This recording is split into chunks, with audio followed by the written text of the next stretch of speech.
There we go. We're live. We're here with Ben Daniel, BDP Talks Football. How you doing, man? We got the Detroit Lions Super Bowl tonight, apparently, based on everything they've been saying. So we seem to be everyone's Super Bowl, but how you doing, man? Doing good, man. I don't feel like I come here and I say almost every game's a big game, but this is a big game, man. The Packers game was a big game. It was a big win on the road. I said this was a trap game tonight, but if they win tonight, man, I think people. I think there's going to be a lot of people clutching for pearls, if you know what I'm saying. A lot of people are going to be Oh getting yeah. a little Oh yeah. nervous when the dirty green comes around lately, because as good as this team. I'll say as good as this defense has been playing and as much winning as the team's been doing, for some strange reason, it's like they're flying under the radar. Like everybody's busy giving the Los Angeles Rams their attention, the Seahawks their attention, the Lions their attention, the Colts their attention. And Right. under the radar is the Super Bowl champ from last year with a top 5 defense in the league. See, yes, I said this in my video that I did this last week. Eagles, 8 touchdowns allowed on the season. That's tied for first with the Denver Broncos. Top Right. 10 defense in yards allowed. Top 3 defense in quarterback completion percentage, only allowing 58% completion percentage against this defense. Yet nobody is actually talking about this defense. No, you're 100% right. In fact, I did a video a couple of days ago specifically on the defense and talked about that, how good the defense has been, and yet it's been, like you said, under the radar. And because we were all so focused on, well, Jalen Carter started out the season, well, obviously started out really really badly with getting tossed out before a game started. Yep. But he was starting, people were talking about him being out of shape and he's not playing well. And then we've got, oh, we have no defensive end, we can't get to the quarterback, we don't have a CB2 and all of that. And then you look at what they were doing with that. And now we've got Nakobe Dean back, who is so damn good that our rookie that we've talking about so highly and still could be, is having trouble getting on the field with good reason, because Nakobe Dean has been playing great. And he also has something that Jihad doesn't have quite yet, and that is his ability in the run game, right? We talked about the defensive end and not getting to the quarterback. Jalen Hunt's been fantastic lately getting to the quarterback, but we also know what happened when we brought Jalen Phillips in, right? And we didn't even really have to talk about who CB2 was last week, although we know who he was and everyone panicked because he wasn't giving up any big plays. These weaknesses is what we were talking about, but are they really weaknesses anymore? Yeah. I mean, they might not be, strengths when you look at how good this defense is playing, but they certainly don't seem to be weaknesses anymore. Yeah, no, I mean, from a personnel standpoint, you really can't ask for anything else on this defense. The only thing you could ask for is just to maybe bring Asante Samuel back. That's about it. But Quentin Mitchell's doing his thing. Dude, the thing is, it's very hard to complain about anything this defense has done when you even just look at when you just list the names off. The weakest part is what the Reed Blankenship, the safety situation is the weakest part, and it's not even a weakness. It's the weakest part, Right. but it's not even a weakness. The only weakness that's really on this team is the offensive line play. That's probably the and that's very strange to say about a Philadelphia Eagles team, dude. Isn't that wild? It feels like for the last 25 years. This has been like a top 5 offensive line, like consistently, just draft and replace. Yeah, that has always been the strength of this offense, that no matter what else was going on, it's like, well, you know what? Our offense has a chance to do something because of our offensive line. Yeah, we're going to have a good running game, even with, average or even sometimes below average running backs because of the offensive line. Yeah. Like I saw like a clip hit my timeline about the Chip Kelly Eagles days, and I'm seeing Jason Peters, Jason Kelly, Lane Johnson. I'm like, now, and that's a great example, man, because then you see like the skill position players, and it's like, who? Yeah, what? fucking Jordan Matthews. Jordan. Yeah, And he was one of the better guys. yeah, Like he wasn't he was bad. a Yeah, guy that you kept thinking he's going to take that next step, man. yeah, I can feel it, and it just never happened. But yeah. The thing with those teams, and I don't want to get sidetracked here. The skill, the skill just didn't equal how we wanted to play. Like when we had Macklin and Jackson and yeah, McCoy, like that was they didn't like Chip Kelly, but at least their talent was able to do Chip Kelly's offense. When we have fucking Jordan Matthews as like our right, number right. one guy, I mean, Chip, he thought that his system was so above and superior that he could get inferior talent, and it just wasn't the case, man. It's just not the case. But yeah, this I mean, for the last 25 years, this team's always had a solid offensive line, man. From the running days to Mayberry days to um, Peters Jermaine and Mayberry, man. yeah, Yeah. Kelsey, and even now here with Jurgens. I mean, Jurgens is a little bit Uh, beat up, but John still, Runyon. John Runyon. John Yeah, yeah, Runyon, which yeah, every time his name still pops because every time there's some player having to be disciplined in the NFL, John Runyon has to make a statement. And then a lot of yeah, people pop in videos and say, really, really, John, you are going to talk about there being no place in the game for a dirty play, man? Because isn't this you on film, you nasty yeah. SOP? But dude, his son's good too. Like He his is. son's He good is. too. I think he's for the Giants right now, right? John Runyon Jr. I mean, Yeah. Yeah. But yeah, it's funny you said that because when we talk about that just in general, because a lot of people always want to talk about athletes and hard work and their mentality and everything and how important that is. All true, but it's like, man, come on, are we really going to, when we look at the NFL, we look at the NBA, and are we really going to deny how dominant genetics is as a factor, right? I mean, yeah, like, yeah, to your point, like, because I always think about that with, I'm like, okay, do you realize how many top athletes then have children that go on to be? It's like, come on, yeah, man, yeah, it's not because of their mentality, not that yeah. they don't have it. I'm just saying. But anyway, God, that Yeah, just no, made me think of that because I mean, in terms of that, I guess like athletes of who's like the sons of fathers who are athletes. That's like the perfect case of nature versus nurture. oh you, you, yeah, you yeah, know yeah. you know what I mean? That's like Oh the yeah, perfect and the yeah, perfect and I don't want to environment. dismiss the other stuff because all Yeah. that's so important, and people can take their talent and exceed it, and then other people can have a ton of talent, but they don't have the mentality or work ethic, and they don't. Hmm. But I'm just saying, Yeah. it's the foundation. It's the Like recipe. Yeah. there's, Absolutely. I mean, Kobe Bryant. Like it's funny that doesn't seem to get talked about a lot. I don't know why, but his dad was a pro ball player. I Yep. mean, Steph Curry, Yep. Del Curry, right? Clay Hello, Del Thompson. Curry. Yep. Yeah, Clay, Michael Thompson. I mean, come I mean, on, but you man. look around. I mean, all these guys, even JaVale McGee, like his mother is a was a Well, women's that's the other basketball thing player. too, right? You You get got you get OBJ, those, yeah. whose mom was like a track athlete, and his dad played Yep, baseball. Like all these yep, guys, not all these yeah. guys. You get my point. They Um, all come yeah, from athletic parents. yeah, Not all, but absolutely, a lot of them do. absolutely. But also, like when let's say, like you're just born, like they might not be athletic parents, but if they did sports growing up and were around Well, yeah, sports, they're going to right. even That helps. Yeah, that yeah, helps a lot absolutely, too. absolutely. And plus, plus you get a lot of people like that where they may have had that athletic ability, but it just wasn't their thing that they pursued. That they wanted to You get do. Yep, you get a lot of absolutely. that. Um, They want to do something else. Yeah, I mean, to that point, this is the last thing, and because I know I'm getting us off topic, and we'll Yeah. get back on, but just made me think of tennis because now I realize I've never heard anything about their kid who's grown up now. But when I think about genetics, if you play tennis at all, is that it's Andre Agassi marrying Steffi Graf Mhm. and having a kid? Yeah. Like Yeah. that kid should Well, be an all-time but obviously they chose to do I don't know what, yeah. but Well, just wait tennis for wasn't it.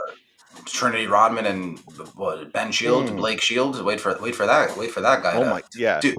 I know we're gonna get very. I know this is, dude, but wait for Asia and Bam, dude. yeah, That yeah. kid's gonna be a fucking monster. Yeah, Well, you get a lot of that. yeah. Well, not in the Yeah. WNBA because all Well, these ladies turn into lesbians before they even yeah, think and about having kids. and to that you have I can't remember who her husband is now, but yeah, oh man, I forget her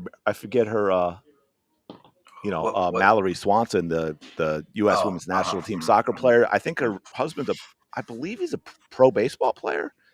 Maybe Okay. if I'm wrong, but I'm just Yeah, saying. Anyway, it's we're not getting Dansby into the Swanson, weeds, is but it? Not Dansby Swanson. oh, it might be, yeah, because I believe her maiden name was Mallory. It was Mallory Pugh, and then she became Mallory Swanson when He's they one of get the best married. shortstops in the league too. I think it might be. Yeah. So I'm just saying, there's another one. Get that kid lined up for Dude, something. honestly, I don't know how we got. I don't This is want to. my fault. For anybody viewing here, since we just got started, if we do have viewers, we're going to get back on Oh yeah, track with the it is. Eagles. But It is the two of them, dude. yeah, that's crazy. That's Without crazy, man. If you know without anything saying it, about Mal, without saying it, CDS, I'm just going to say it. When you see some of these women athletes get with baseball players, you know what? You're all right. yeah, without saying it, CDS, right? Without getting us canceled here. Hey, you know what? You're all right. I hear you. I hear you. But That's a good. anyway, we were talking about the Eagles. The Eagles defense. Well, yeah, the Eagles defense, I think, is where we were. But yeah, and to that point, Yeah. getting back on track with the Eagles defense is all of that. Of course, we cannot dismiss that it is under the tutelage of Vic Fangio, Yeah. right? I mean, And even like, to your come point on. earlier, Fangio called Jalen Carter out. Jalen Yeah. Oh, Fangio yeah, yeah. was one of the guys that said, "You know what, Fans, you're right. This dude needs to get in better shape." Yeah, And that, and I think that plays a role too, and I think yeah. how that is so difficult and so important as well nowadays with the insane contracts these guys have is to Mhm. have a coach that is tough, but that the players respect. Mhm. And I think that's what we have with Vic Fangio. That is Yep. a big deal. That is a lot rarer than it used to be. Yeah, especially with Uh, all the money these guys are getting yeah, I mean guaranteed. Yeah. when you're making $30 million a year guaranteed, I mean you really need to you're really going to listen to a coach if you don't want to. I mean, what's going to Yeah. happen to you? Because just as You easily know? he could have just been like, "Fuck you, shut Yeah, down, yeah, exactly. But just I cost think us a paycheck." that's not an issue with Vic Fangio. Yeah. And to that point, also, now I don't want to jinx it or anything, but Jared Goff has not exactly lit things up in games against a Vic Fangio led defense, no matter Mhm. what team he's been playing against Mhm. or what team he's been playing for. He also hasn't lit up the Eagles. He's 1-4. So now it's the Eagles and Vic Fangio. So we'll see how that goes. Oh, I saw an interesting stat in looking at this as well, because we talk about all the heat that Jalen Hurts gets for, well, just existing. It seems like Mhm. you look at Jared Goff's numbers, and he puts up great numbers. Like I'm not going to sit here and try and make anyone think Jared Goff is not a good quarterback. He's a hell of a quarterback. But I saw something recently, and the reason I brought up Jalen Hurts is because in defense of Jalen Hurts, when people kept talking about, the Eagles fans are always responding, dude, the Super Bowl MVP, man, we're winning. And then, well, that's not a quarterback stat. And then, of course, we come back with stats like he's top in the league against the blitz, top in the league under pressure, top in the league third and 10 or longer and all this stuff. Jared Goff is absolutely horrifically bad this season under pressure. He's like a 50% completion rate. He's got like one touchdown and two interceptions under pressure. The Mhm. problem is, or the challenge is, he's got like an 83% completion rate when he's not under pressure. Like he doesn't, if you don't pressure Jared Goff, he will destroy you, my point being. But if you do, unlike some quarterbacks, including Jalen Hurts, Mhm. you're going to wreck him. Like he falls apart under pressure. He's not the type of quarterback that plays well under pressure, unlike some other guys. So I think that's a big going back to the defense thing and what we've talked about and talking about the defensive line, talking about Jalen Carter, who's playing well now. Because the other guy I didn't even mention when I sidetracked us with the whole genetics thing is and I mentioned Kobe Dean being back, but also Nolan Smith. Nolan Smith was fantastic last week. Like to come back after all that time and he comes out and plays extremely well and setting that edge, both again not just on the pass rush, but against the run as well. Yeah, Nolan Smith. The thing with Nolan Smith is, and this is it's besides the point, but you brought up the name, is that I don't know who I can compare him to just because he's so he looks unassuming. Like he doesn't look like a DN. He doesn't look like an edge rusher. No, He looks like a linebacker that just yes, I agree, knows how to. man. Yeah. I don't know who to compare him to of yesteryear because all those You guys looked massively huge. yeah, Like and even guys you of this can't. year Like I can't compare him to Aiden Hutchinson, or I can't compare him to No, these guys either. He's like his own. He's like he's his his own own thing, thing. dude. Yeah, yeah, Yeah, yeah, he's his own thing, man. he's a linebacker. I mean, I know I don't mean that he plays that position, but in terms of what you, if you're going to do the whole like, you know, combine stuff where we get Yeah, the stats and then you get the Eagles draft somebody like Mike Mamula. But he is, yeah, you look at that guy and you say, that's my outside linebacker who's yeah, also going to rush the quarterback. mhm, However, he plays well again. He plays, and his skill set in terms of how he plays is defensive end because he also does play yeah, well against the run. I mean, you know, yeah, yeah, he's undersized, but he sets an edge well, and he'll turn back running backs, you know, to where his help is and things like that. And of course, he rushes the quarterback. He yeah. is a it's I don't want to use this name because I don't want to put that kind of pressure on him or people will be like, how can you compare him? Because I'm not. I'm using this name because of how he redefined linebacker and because everyone understands what I mean when I say the name, and that is Lawrence Taylor, right? To get to your point about how he looks like a linebacker, but he's permanently rushing the quarterback. And not that he didn't drop back in coverage, but that was kind of Lawrence Taylor. He kind of Mhm. became that first linebacker that was like, yeah, he's sort of kind of more a defensive end, but we're not really putting him up against the offensive line in the traditional way, and we're not expecting him to stop the run, you know, get down dirty and on 3rd and 1, stop the run like a typical defensive end. But that's more of his. He's a Nolan Smith. He's a speed You rusher. know He's what he got that reminds me of? linebacker Actually, now build. that I'm thinking about it, he reminds me of Von Miller. That's Okay. probably the name of this generation that I can say, because Von Miller Yeah. very skinny, to not skinny, you know the word, you know it, like thin, Yeah. Yeah. unassuming, but he just, you get on the football field, he's stronger than these guys think he is, he's faster than these guys think he is, he's a better Yep. tackler than they think he is. Von Miller's probably the guy, because Von Miller, he came out as linebacker too, and the next thing you know, during the Super Bowl run, they have him lined up outside, and Yeah. he's wrecking havoc. So that's probably Yep. the one name of this generation that I No. could Yeah. probably um, equate him to. Because dude, I'm thinking of all the guys. I'm thinking of like Strahan and Curse, and I'm like, these guys were just huge. Like, but Von Yeah. Miller would Yeah. probably like the Well, one thin yeah, guy. and the thing is, and that's where it gets relative too, right? We talked about this with like Brian Dawkins. Nolan Smith is huge. He just doesn't look huge compared to linemen in the Yeah, NFL, that's what I'm saying. Yeah, first position. Of course, right? I'm talking about Yeah, first yeah, yeah, position. yeah, yeah. Yeah. But But any normal person for his stands next position to him. though, Brian Dawkins looked big though. For his position, dude. Like you take Yeah. Brian Dawkins Well, and you you know what I compare him think? to, no I disrespect, think to it's Eric because he Weddle, was. dude. He looked way bigger than I think Eric it was because he Weddle. was.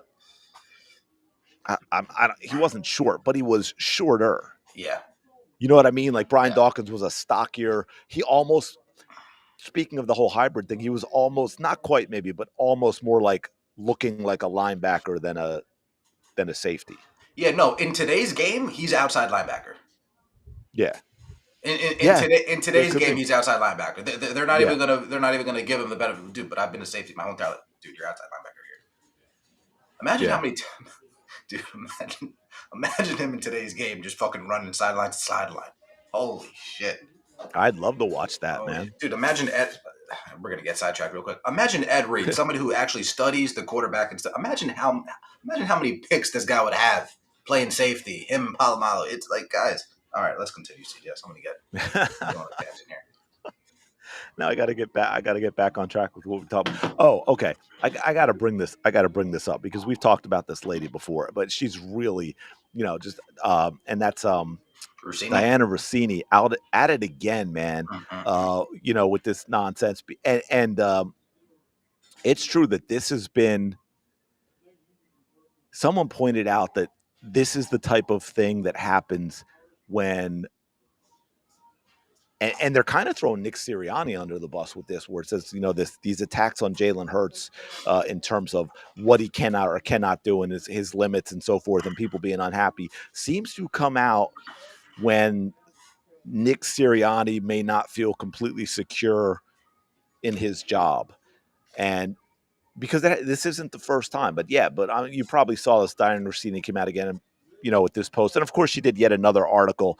Um, and she used there's no more guessing about whether AJ Brown is happy playing in the Eagles offense. He told the world he's miserable. And by the way, that got, I can't find the one that I can't find the updated one that has it. I believe that actually got a community note, Ben, Mm-hmm. because people are so fed up with her because they said AJ Brown literally never said that he was miserable. He said he was frustrated with the offense not playing well and him not being a part of helping it be better. The Mm-hmm. man never said he was miserable. And then what you probably thought I was getting to, which I don't have in front of me, I was just trying to find, and that was the nonsense where she brought up about, again, with her and her anonymous sources in the Eagles locker room say that, how they're upset and frustrated with Jalen Hurts because he won't throw the ball in tight windows and all this other crap. But yeah, she's out of control, man. She's out of control. Let me let But me say I was this. trying to find that one Yeah, with Jalen Hurts. because I mentioned this in one of the videos that I did, and this is where I think Nick Sirianni needs to get credit, man. This isn't anything that he hasn't faced before. Yeah. It's not like a lot of this chatter wasn't going on last year. That's that's where this guy, man. I feel like this locker room is fucking tight as fucking all get out, man. I feel like this locker room is tight as all get out. Tight to the point, CDS, listen to this. Tight to the point where they all can speak their piece, whether it's in the media or outside the media, and nobody takes too much offense to it. Right. They can all speak Yeah. their piece and nobody can take too much offense to it. Like Yeah. there's like, all right, guys, you heard what AJ Brown had to say. Does he look like that in practice? No. Does he look like that in games? No. All right, let's move along, dude. The Sirianni's good, man. Like he is a good CEO of this team right now. I, if this was like a Mike McDaniel coach, this is Well, this is the importance with all levels being somewhat. Dude, if this is Mike McDaniel as even the OC, I feel like there is an issue here. I feel like there is somewhat of an issue here. But it's not like that. I feel like all three levels have some type of control of their personnel, of their side of the football, to where it's just never going to get. It's never going to really spread. It's going to say contained, isolated. Talk about it, move on. yeah, I mean, well, Mike McDaniel, and using that example again, we've talked about this before. Mike McDaniel is the guy that let Vic Fangio go because he was too tough on the guys. But I think that speaks highly of Nick in that point, and that's why I go so back and forth with Nick Sirianni, and I'm so conflicted because I think the positives that you're talking about with him, I agree, and I think that is so important in this day and age. Again, especially with the insane contracts that these guys get and the guaranteed money and all that. But I also, to be fair, I think that also speaks highly of. And again, this is probably partly Nick, but it also Howie in getting these guys that obviously are talented and can perform, but also bring that something extra to have that tight locker room that, like you're talking about, to not get torn apart by the nonsense that goes around on the outside by people like Diana who are desperate to tear the team apart for whatever reason. Because I found this, and this is when I was talking about her latest. What's being said behind closed doors about Philly's offense? Inside the Eagles building, a talented unit knows it's underperforming. This isn't just AJ Brown venting, and she goes on about But now how they are. Now the thing is, they are underperforming. Like right, so, but so. she's now what she's gone done again with her anonymous sources is she's saying these anonymous sources, which are inside the Eagles locker room, they are trashing Jalen Hurts. They're blaming Jalen Hurts for all of this, saying that he's being too conservative and he won't throw certain balls and all this other stuff. And they're frustrated with Jalen Hurts. And I think it's a bunch of crap. I think this is Diana lying again. That is my opinion that most of her stories are lies. I've never had her see her have any of these explosive stories where she has any legitimate source that comes out and says any of this. She's just making stuff up. Yeah, and I mean, she's done it repeatedly. I think she's just taking her observations and then trying to quantify it with a qualify it with an anonymous source Well, that she doesn't even exist. did that. I don't remember if we talked about this last week or not, or when it was, but she was going on and on about the AJ Brown stuff and anonymous sources, and this NFL GM says this and that, blah blah blah blah, and then she goes on and she talked about it with somebody. I forget if it was a WIP or something, and you know what I don't even think she realized she outed herself, but when asked about this, she goes, well, just look at his Instagram talking about AJ Brown. So Mhm, that mhm, was her source for the 87 articles she did in like a 3-day span about how AJ Brown's going to be traded. He's miserable and unhappy and all this other crap. And now she switched gears a little bit to try and throw Jalen Hurts under the bus. mhm. Yeah, I could say the offense needs to play better and just put it under an anonymous source. I mean, there's no source there. So this is the thing. There's a lie in what she says that there's no source there, but the observation that she's making. I mean, at least the headline is. I mean, it's there, dude. It's plain as day. Offense isn't performing well. Yeah, but that's not the basis of her article. The basis of her article is the locker room thinks it's Jalen Hurts' fault. The team Mhm. thinks it's Jalen Hurts' fault. Jalen Hurts sucks. Jalen Hurts isn't doing these things, and the team doesn't like it. That is what she's saying. Well, It's okay, not just, oh, the offense is underperforming. yeah, That's the generic lead in. but I'm sure. Let's just say there are people in that locker room that say let's just say the offense isn't performing well. There are people in the locker room that says the offense isn't performing well. They need to be assigning blame to somebody. You know what I mean? Somebody needs to get at least in their mind, whether they say it out loud or not. They need to be thinking something. Whether how they split up the pie in their mind is that's something that could be discussed. Does Patullo get 50%? Does Jalen Hurd get 35%? Does the offensive line get 15%? It's getting split up in their mind some way, shape, or form. The problem is that she's saying that she has sources that she doesn't have. I guarantee you there are people on that offense that are assigning blame to everybody. To everybody, it's not just one specific person who's getting blamed for this in their mind. If you think that nobody in that offense is saying Jalen Hurts is 15% capable, 50% culpable of this offense not performing, I don't know what to tell you, man. If you think they're all saying it's 100% on Patullo or 100% on Sirianni or 50-50, I don't know, man. I'm just saying, be careful. You don't you're coming off sounding like a Diana defender, and that is not going to play no, well with the Philadelphia fan base. I don't care because I'm not delusional. I mean, you're saying you I'm think not either, Hurts, and I yeah, but 100% disagree with her. 100%. yeah. So you think She's so made you this think up. nobody She's on the flat out offense lying. thinks Jalen Hurts has at least 15% culpability? 15%. I'm not saying majority. I'm not saying 45. I'm saying 15%. You don't think there's somebody in that locker room that says, "Man, he really should have thrown that ball," or "Damn, why isn't he throwing that ball?" or "Man." I think that's So you think odd the and you so you completely think the irrelevant so you to think the the topic. offense? What do you mean? The topic is I'm not. See, yes, she's making up sources. I agree with that. I'm on something different. If people in the locker room, do you think everybody in the locker room is happy with how the offense is performing? Yes or no? Of course not. But Okay. So where what do I'm you saying think? is So just what I'm saying is humans being where you're humans. going Do you think that they assign is blame? irrelevant. Humans being humans, do you think they assign blame as to these are the reasons why the offense isn't performing up to snuff? I don't care. Do you think that they think to themselves, these are the reasons why the offense isn't playing up to snuff? I don't care. And my point being, what I'm Well, you saying need is to that care because the no, reasons why is how you get the solution. If you need to, you find the root of the no, problem and then you because get we're solutions to it. we're it's being going to a point that is absurd and irrelevant. And the easiest example, I'll give a non football example because Dude, it's the easiest. I just think you never think Jalen Hurts is to blame for anything. No, that's not it at all, dude. First of all, Okay, so is he to bl- is does he get I've any been blame? Does he get I've any been blame?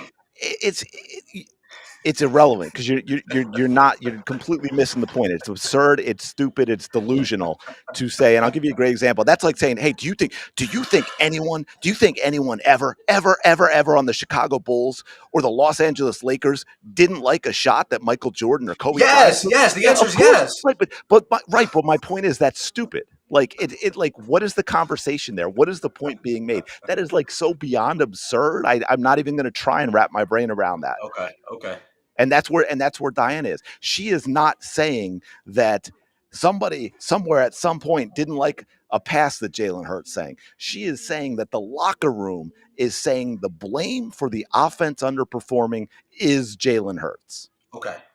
Now, That is what she now, is saying. now again. And she's making up Now, sources. this is the thing. You think I'm addressing Diana Rossini? I'm not. I'm not addressing her.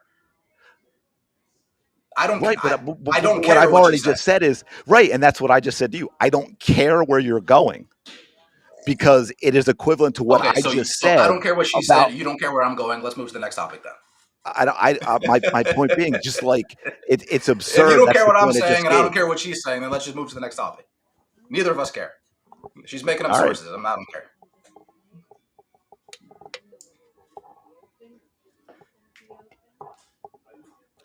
I don't have anything else, man. That's all you had.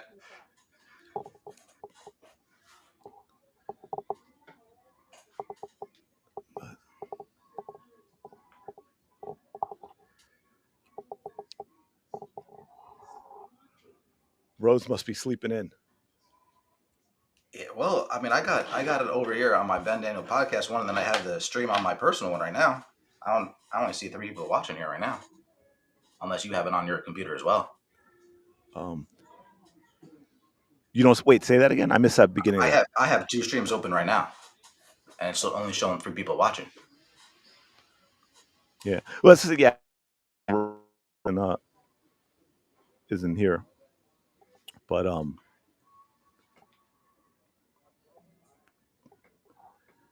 but where is that? I was trying to find that other. Uh-oh.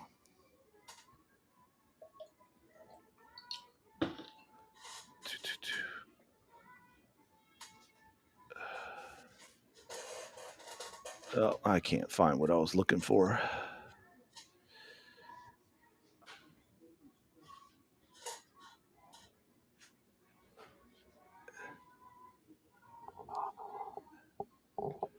Is Jaden Daniels done?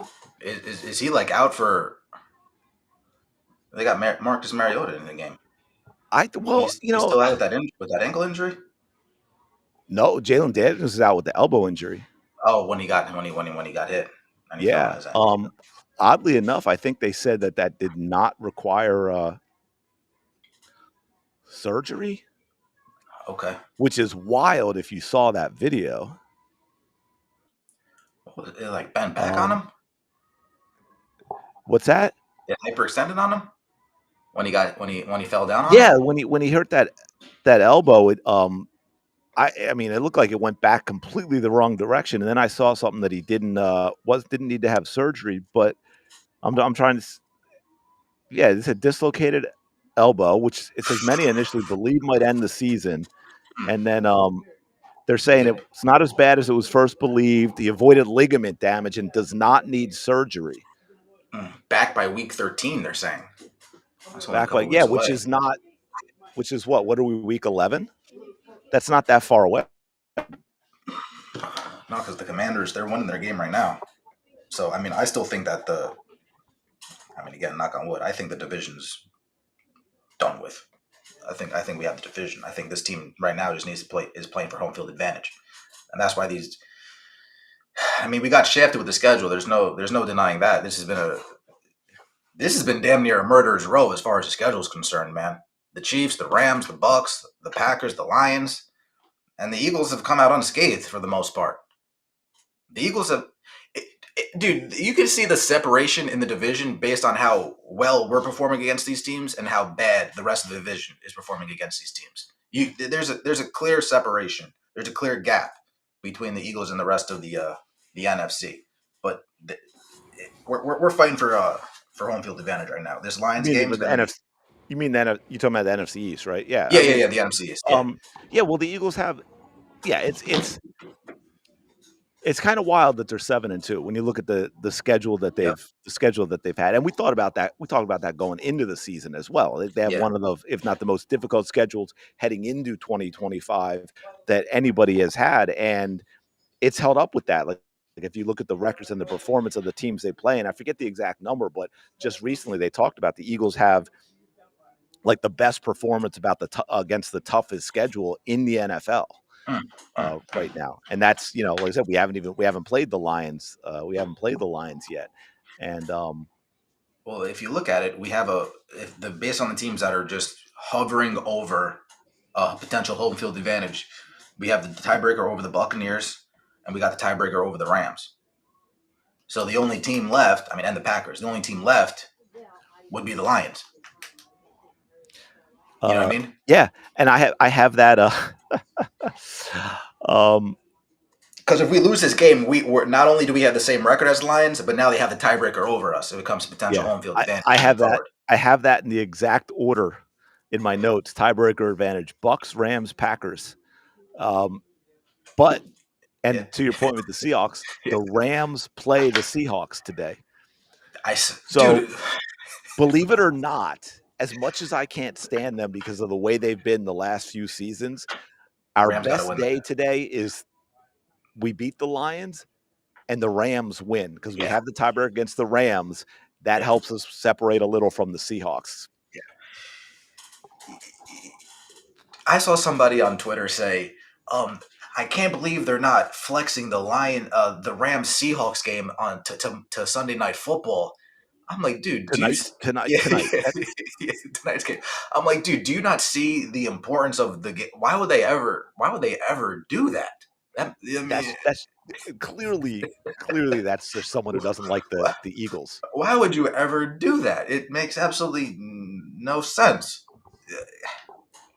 Yeah, yeah, it's Yeah, see, why show the defending Super Bowl champions yeah, against the team who firmly believes they would have been in the Super Bowl last year without some yeah. injuries, who has said playing the Eagles is their Super Bowl, which has Super Bowl implications to the point we were just talking about with tiebreaker advantage and all of that stuff and home field Well, advantage. they Yeah, felt why that show if they that game? saw us, they felt that if they saw us last year in the playoffs, they would have done something with us.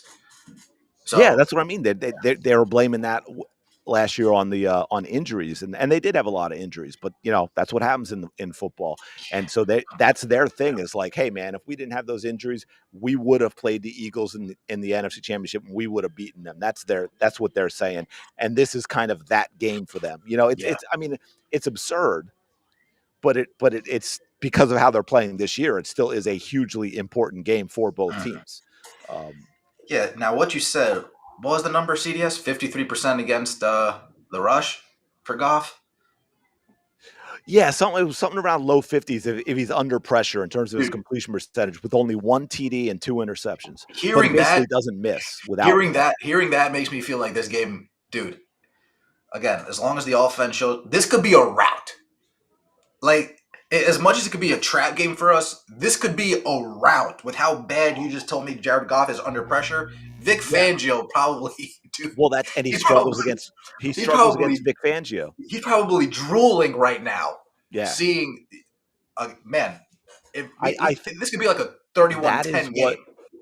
I think that is what now obviously a lot of other things have to happen. The Eagles offense has to play better than it did last week and this and that. But if you're looking at one thing that's the deciding factor, I think that is it, what you just said. I think if the Eagles generate consistent pressure on Jared Goff with the pass rush, right, shut down the run, make him throw the ball 40, 45 times and get pressure on him, and, then it also might become a turnover game. I mean, Jared Yeah, Goff is not exactly immune to yeah, turning the ball over. yeah, So, yeah, I mean, I think that's the key. Get pressure on him because the man, that's an offense over there. The man's yeah, got what, three good wide receivers.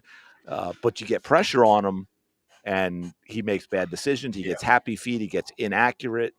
And the offense is a completely different animal over in Detroit when there's a little pressure on Jared Goff. Well, hopefully we see Michael Carter more today than we did the other day. Um, I think we probably will. I think because I think you'll see some different schemes and so forth. Because again, the uh, the Lions have three good Yeah, receivers. So I think all could start in a two receiver system. You know what I right. mean? Like so I think Yeah, that we're might be gonna like need a. I coverage. mean, not nearly as good, but as far as like a comparison goes, the whole Amon Ross, St. Brown, Jamison Williams comp, having like a one, but the number two can very well be a one if he needs to be a one. Yeah, right. So the thing is that I now this is what the Eagles do very well. Again, man, this defense just does not get talked about enough, man. Like their angle of attack, their point of attack, their what's the word I'm looking for? How they hunt down the ball, like how they go after the ball. Pursuit. There it is. Their Pursuit. ball pursuit. Their Yeah, ball the pursuit. pursuit. Their Because ball hawks. I'm thinking to myself, well, all right, well, the only if I'm the OC for the Lions, how would I combat that? Some of Jared Goff's best games, one it's not when he's airing it out as far as like how deep he's throwing. It's his dink and dunk going just 25 for 27, 22 straight completion Right. games. You know what I'm Yeah, saying? yeah, yeah. But to the flip side, the ball pursuit for the Eagles is so good. Reading these little dink and dunks and already blowing it up in the backfield, not letting more than 2 or 3 yards on these plays are so good.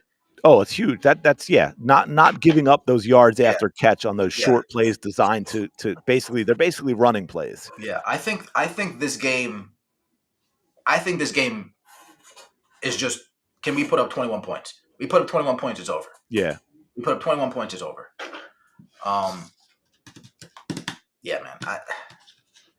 It's hard not to gush over this defense. It's Yeah, really I hard mean, not to. well, no, I mean, I was looking into it. I did that video the other day on it, and there now the team right behind him had played one fewer game, to be fair, but they were seventh. Right now, they're seventh in fewest points given up.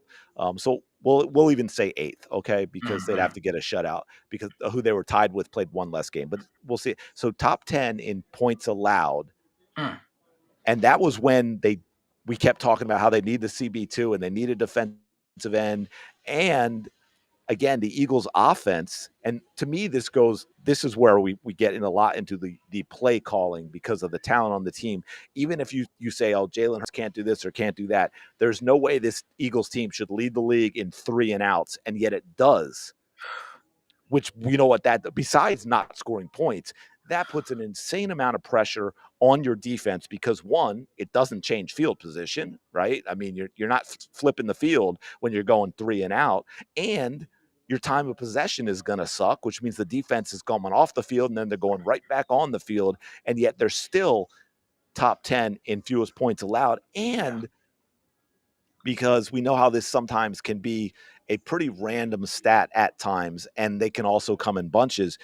We're one of the worst teams in the league in turnovers created. Like we're the Mhm. defense is doing this without causing turnovers. Yeah. What Yeah. happens if all of a sudden those turnovers start happening? Yeah, but now I got 2 points right here. So the one thing with the turnovers, it's not like the best number because you always want to be high in takeaways. But what comes with being high in takeaways are your corners taking gambles, jumping routes, trying to intercept the ball, and then when they fail at that, like the Cowboys, Yeah, like the Cowboys one year between Diggs and Bland, these guys are making tons of interceptions but their defense is still lackluster because they're taking so many gambles. When they miss, it turns into a 40-yard play, a 50-yard play, a absolutely, touchdown. absolutely. There's Um, the risk reward. and then to the third and out point, to the third and out point, right? We had the whole back and forth about all right, well, where are we assigning blame? 15%, 35%. With third and outs, I think that CDS in terms of the locker room, I don't think Jalen Hurts is getting any blame for the third and outs because the play calling on third down doesn't give them chances to to convert on third down. That's the one thing that like first and second down, whatever. But third down, dude, if it's 3rd and 8, Well, we're mailing it in. There's Jalen Hurts doesn't have control over yeah, that. and If the 3rd and 8 call is always going to to be a that fucking bullshit run, to that excuse me. point, and I think we talked about this in the post game during the week against the Packers. But to that point, Jalen Hurts is one of, I can't remember for sure if he's top one, but he's in like the top three. His Mm, passer rating on 3rd and 10 plus. mm, Now, obviously, because of the damn giving up with Kevin Batullo, he's not throwing a ton, but he's yeah. like 20 of 22 on third and 10 or more with like a 13 or 14 yards per attempt. And I forget the number of first downs, but it's like a 118 quarterback rating. He's been phenomenal on Number 3rd and 10 one, or plus. best And passer yet, rating on third down this season, 111.2. Better than Jared Goff, better than Drake May. yeah, Sorry. right. And that's, again, that is the stuff that's ignored. So, and that is my anger with the lies with people like Diana Rossini. And again, I'll defend AJ Brown in that too. I don't like, especially him being a captain, I don't like AJ saying the stuff he said publicly and the cryptic tweets and all that. Mhm. But I'm still going to defend him with the way Diana Rossini continues to go after him and try and divide Yeah, the team with the yeah, anonymous source crap. yeah, Because yeah. again, if you look at the numbers, it just doesn't work with what she's trying to say. Because what is the easiest way to wreck a football team? I think the two easiest: split the offense and the defense, where you have one side of the ball blaming the other, or Mm, or you split your top wide receiver and your quarterback. mm, And that to me is Diana Rossini's whole game plan. When I look at everything she said and done, it's all about splitting AJ Brown and Jalen Hurts. Because if we're going to be fair, sorry everyone who loves him, I love him too. But the bottom line is, because Jalen Hurts also plays with the offensive line. Okay, so I'm not using the offensive line as an excuse in this, Mark. Saquon Barkley has been a bad mm, football player this mm. year. He has been a bad runner this year. He cannot get out and break anything if he has any contact behind the line of scrimmage. He has just been bad. Yeah, And yet, none of the anonymous sources are talking about how Saquon Barkley and his 2,500 yards last year have been terrible this year. that's a good No one point. is putting out anonymous sources saying Saquon Barkley has one good game out of 9. Saquon Barkley has one of the worst yards per attempt in the NFL, despite still getting as many or more carries than anyone else in the NFL. The Mm, man has simply not produced. And now I don't mean to say that and giving Saquon Barkley a lot of hate. I'm making a very strong statement of fact and then asking the question, why are there no anonymous mm. sources About Saquon. targeting Saquon Barkley? Why is it because there's no easier way to wreck a team than to target the quarterback and cause a rift with a number one wide receiver. I'm just saying. You know, let me say something about AJ Brown's You go comment. off. I just spent a long No, time talking. no. See, this is the thing with AJ Brown's comments. When he addressed the media and said what he said about the offense, we're not performing. The defense is failing us out. We can't put a band-aid on it, so on and so forth.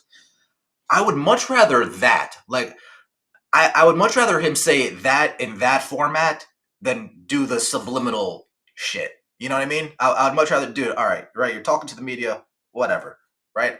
I might not love it, but I would much rather prefer that be the avenue you go to address some of your criticisms and concerns against 100% agree. the The team. last thing he did with the media, I thought he handled very Yeah, well. exactly. Right.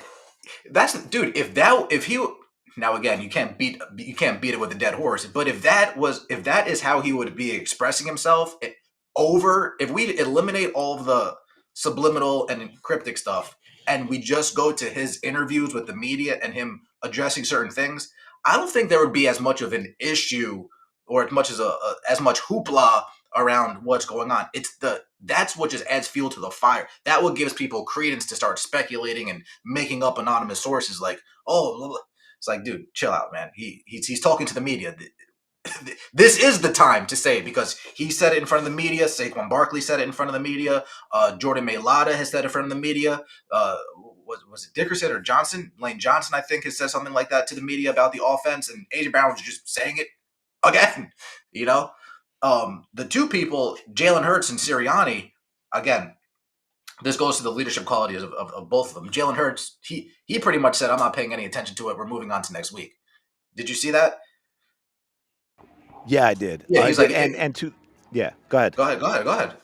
Oh, I was just going to add to that. When you mentioned those guys about saying it and stuff, and I was going to say, so did Jalen Hurts. Said the same Yeah. thing AJ Brown did. If you recall, it was after the Rams game with that comeback, and he was being interviewed by Pam Oliver, and Jalen Hurts said he was like he goes that second half, which by the way Oh he was great that second half, but the whole yeah. yeah, and he said that's us. That said that Yeah. first half that's not off. He said he talked about being too conservative, which again goes to my point Yeah. with Diana Rossini trying to cause this rift and saying players are saying that about Jalen Hurts.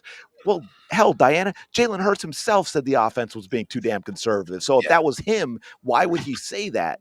Yeah. He liked that second half where he aired it out and AJ Brown got involved and they went downfield and all that stuff. Yeah. Um, And but then yeah, I agree with you 100%. And also the other thing with AJ Brown, and this is where it becomes like this circular thing.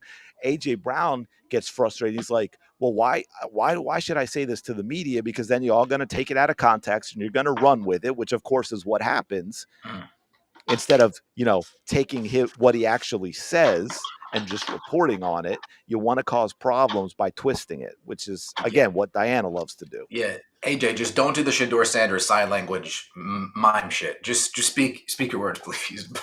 don't Yeah, don't put me in a position to where you're coming out like Shador Sanders miming right. words. Well, you see, and there's that's funny because there's a great example because I think also what got lost in AJ Brown and what his conversation with the media and the most recent one and how he was clarifying that it wasn't so much about him, it was that the offense is it was because the offense isn't like it would be one thing if the offense was putting up 40 points a game and he wasn't getting what he wanted and then he complains and but he's saying look our offense is struggling Yeah. and you're not using me in it that doesn't make Yeah. any sense Yeah. let me help but he also by the way was specifically asked about Jalen Hurts again the media trying to cause problems and AJ Brown defended Jalen Hurts in terms of getting him the ball and talked about the different reasons and he even went after everyone and said hey it can look like one thing because I remember when people did this on that interception Jalen Hurts throw, Mm.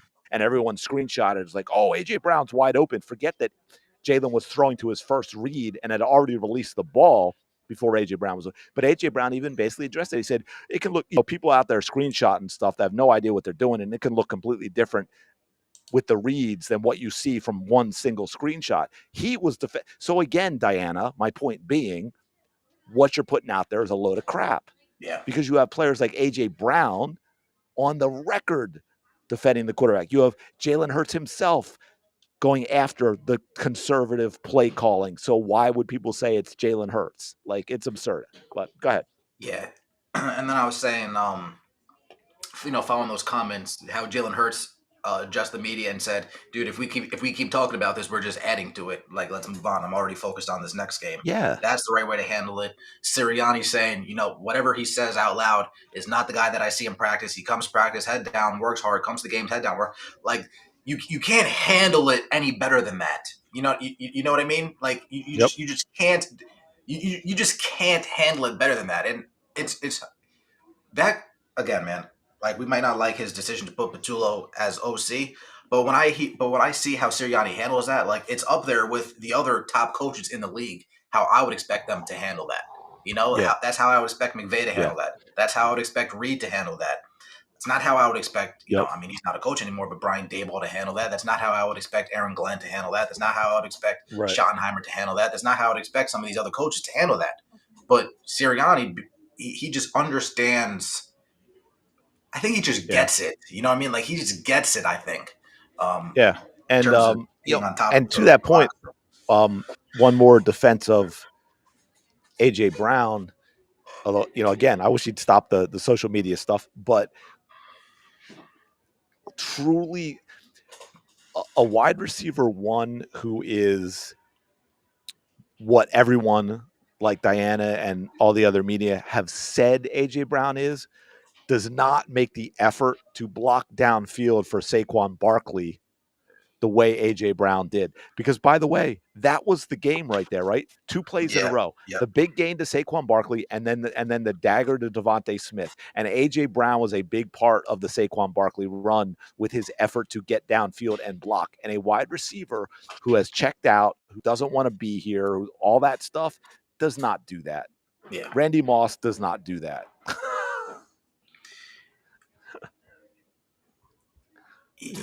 You know what added to it? I'm sure. Um, and Nick Wright made a great point. We barely touched on it, but we did talk about it, but we barely touched on it. First thing, when it comes to the Saquon criticisms, I mean, we don't talk about it nearly enough, but I feel like we're the only ones Yeah, actually I talking do too. talking Which is like I'll about probably get it. I'm gonna get hate You know, messages now in my like inbox. we don't talk about it enough, but at least we talk about it. You know, Hmm. um, uh, where was I going? Oh shit, I blanked out, man. Was Well, it in response to what I was saying about AJ yeah. Brown? Oh yeah, there, yep, that, yep. Okay. I heard Nick Wright talk about it. Nikki knows. Yeah, see, so what added to that frustration about that 10-7 Packers game, I think, was that it was coming off of a bye. Yeah. He brought that as like, dude, like we're coming off of a bye and we can't get this offense looking how it should look. We're coming off of a bye. We Yeah. we had 12 days to focus in on this and hone in on this. And I will say, without the Jalen Hurts fumble on that first drive, I mean, easily it's a 17-7 game, hands down. Right. Agreed. I mean, dude, we were rolling that first drive. We were Yeah. doing whatever we wanted to do, you know? And yeah. And that seems to have happened a few times though, which again goes to questions with the overall play call that Yeah, when you can yeah, look like that on the first drive yeah. and then can't do a thing. It's like we were gashing, running, passing short, intermediate, and then the drive just stagnated. But no, the offense just stalled out a little bit towards the end of the game there. But I do think that the fact, dude, we were coming off of a bye and we couldn't figure some of this out. Like Yeah. I No. I, No, I, I I mean, agree yeah, with I that. mean Andy Reid coming off a bye gives you 21 points by halftime. It Yeah, may fall apart in the second half, but those scripted plays by Andy Reid after a bye, well, actually every week to be fair, but yeah, especially after a bye, the way he sequences offensive plays, it's just yeah. it's And phenomenal. and that might be not an indictment on Sirianni because I've been giving him tons of flowers today. That might be a case where okay, right, you're the head coach, you're the CEO, you're like the governor of the team. This now might be the case. It might be the case where Nick, this might be onto you, to where instead of you're giving 50-50 of your attention to the offense, defense, or 30-30-30, however you want to split it up with the special team in there, this might be a case where you need to like actually stop focusing so much on the defensive side of the ball and the special team side of the ball and really try to coach up Patullo a little bit more. Like stop giving your equal attention all across the board and start focusing more of like 55% of my attention is on the offense and I'll let 25-20 on the defense and Yeah. special teams. Like Well, I'm not going to and focus in on this anymore. here's where I have issues with Nick is this is a guess, but I'm guessing based on what I've seen with Anonymous him that sources. no, just me, just me. No, I'm saying that's, but no, but what I'm saying is that's what Rossini does. She guesses and she Yeah, just yeah, makes up yeah. sources for her guessing. Is That, is that what I want to know? If you want to get into percentages, like you were saying, is how much of this offense is Nick Sirianni. And the reason I say that is because this is the biggest question I had with this team, um, that really pissed me off about the offseason. And we're now seeing the negative impact of that. And I want to know who is responsible for doing this, because if it's Nick Sirianni, it's a huge problem. If it's Howie Roseman, it's a huge problem. And that is, you just won a Super Bowl. mhm. You have a team, you have a roster that is good enough, that has a window to continue to compete for a Super Bowl for a few years if done correctly. We know they should compete for one this year. I cannot think of any reason whatsoever you hire an offensive coordinator that has never Call plays, called yeah. plays before. It makes zero sense at all. The only thing I can think, and this is where you get into problems with coaches that are successful, where they get too much power, right? Like Chip Kelly basically becoming the GM when he was in Philly. Mm. And so you let Nick Sirianni hire Kevin Patullo. That's a huge mistake. And so my question then becomes is, did Nick do that because the offense is really Nick's? Mhm. but he's got a face for it now. So it kind of relieves pressure off of him to being like, hey, you're the head coach. You've got all these responsibilities. The offensive play calling isn't good. Maybe you shouldn't do it. No, now he Mhm. can say, oh, well, Kevin's doing it. Yeah. There's Now, no reason yeah, to have a guy who's never called plays before. Let me hear it. yeah. I would say to what you just addressed, I would have to go 50-50 between Howie and Nick. Now, Okay. the because this is I don't know, right? I don't know, but this is a way that it could transpire, right? This is a way that it could go down. Okay, Howie, all right, to Nick, right? Nick, I trust you. I'm delegating this to you. This is your responsibility to find the OC, right? And then, right, Nick picks his OC, but then Nick on the flip side is saying, hey, I trust you. You're going to learn on the fly. I am going to give you the rope to learn on the fly. It's going to be rough. It's going to be hard, but we're going to continue to learn on the fly. This is what goes to what A.J. Brown said. You can't continue to put a Band-Aid on it. So let's say Nick Sirianni, because as you're talking, I'm thinking, okay, let's say playoff time comes. The offense looks better because Nick Sirianni finally stepped in, right, and said, what we were doing for 17 games didn't work, but this is the issue here. This is NFL. So the time to make that move has to be around, if not this game, next game, before you get to week 13, because you need at least 4 weeks, 4 games to try to get your offense back underneath your wing. So as bad as Patul's play calling is, it could be Sirianni allowing him to make mistakes so he can learn from these mistakes, and then Howie's allowing Nick to make these mistakes. You know, Yeah. it's just a trickle down effect of kind of delegating and allowing people to learn on the fly. But to your point of the talent's there, is this really the time to learn on the fly Well, when yeah, Super Bowl windows are because always closed? I completely get your point, and I think for a lot of teams, where they might be in a season and the future, that makes sense. Like, I don't want to get into a huge discussion over him because I mean I think there's pros and cons and all this, but there is no reason, for example, for the Cleveland Browns to not throw Shador Sanders out there and see what he can do, Mhm. right? Because now, if Cleveland was fighting for a Super Bowl, that's a completely different story, which is my point. Like everything you said makes sense, except this is the Philadelphia Eagles competing for a Super Bowl. If Mhm. this was the Philadelphia Eagles, where it's like, hey man, if we go 500, if we go 9-8 this year, that's huge. We're building, we're making changes. We're a team that didn't make the playoffs 4 years in a row, and we're going somewhere. Mhm. Let's get this guy who we think has a future as an offensive coordinator. Let him call plays, let him learn. Great. Do that when the end goal is a Super Bowl victory, Yeah. right? Like, I Yeah. mean, am I wrong there? Like, No, you're right, and that's what I'm saying. Because let's say the playoffs, this offense suddenly looks good. Well, yeah, then is it it's one of two things. It's either Petula learned and now understands how to call a game, or right, Sirianni said it's playoff time. We can't do this anymore. It's time to right. actually get this shit going. But also to that point, you don't want to hire somebody and then while they're doing their job, watch over them like a hawk. Because then they're just always going to second guess every. Oh, You know what I agreed. mean? But So there yeah, there there's a lot of it's a give and take, and balance. that's why I say it's Howie Roseman and Nick Sirianni 50-50. Like Yeah, it, that makes that makes sense because ultimately, obviously, Howie let Nick make the hire. yeah. Um, and I agree with you. Like you can't do that. Like there's certain things you just can't micromanage to that degree. Which again then goes back to what I'm saying, and this is why I will never know for sure. But I just it's just the way my brain works. Want to know the process of you are the defending Super Bowl champions. You have a shot at winning back-to-back Super Bowl titles.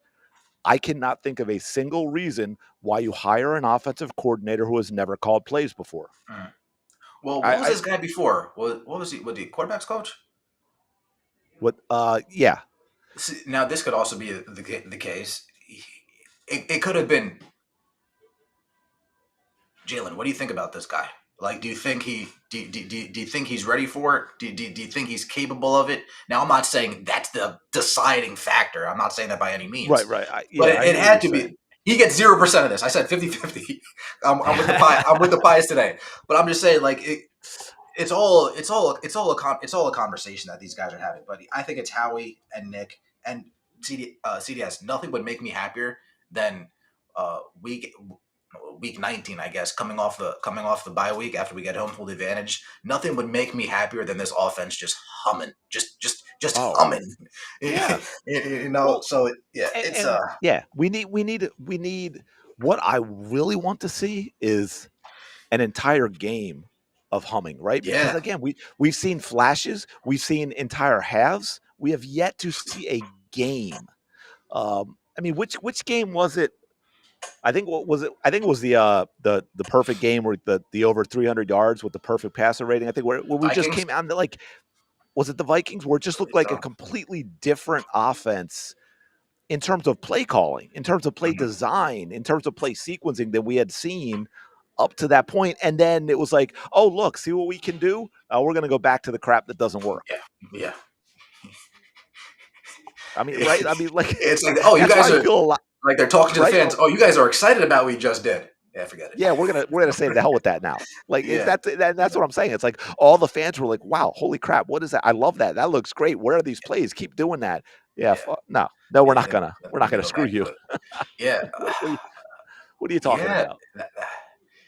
I mean, everything. Like I'm thinking of like some of the play designs I saw, like on the Dallas Goddard touchdown or the first Dallas Goddard touchdown. Yeah, It's and just they need to just do it to know that they could do it. Uh, yeah. like, And that, by the way, was without AJ Brown. yeah. Hey, you said it, not me. I'm just saying. Hey, you, No, you I mean you said it, not me. I I'm was just thinking saying. it, but you said Yeah, it. but look, no, but that's what I'm saying. But see, I don't mean that as in, I don't mean that as a diss. I mean that as why can't we have this type of play calling and have AJ Brown? Think how much better that Yeah. would be.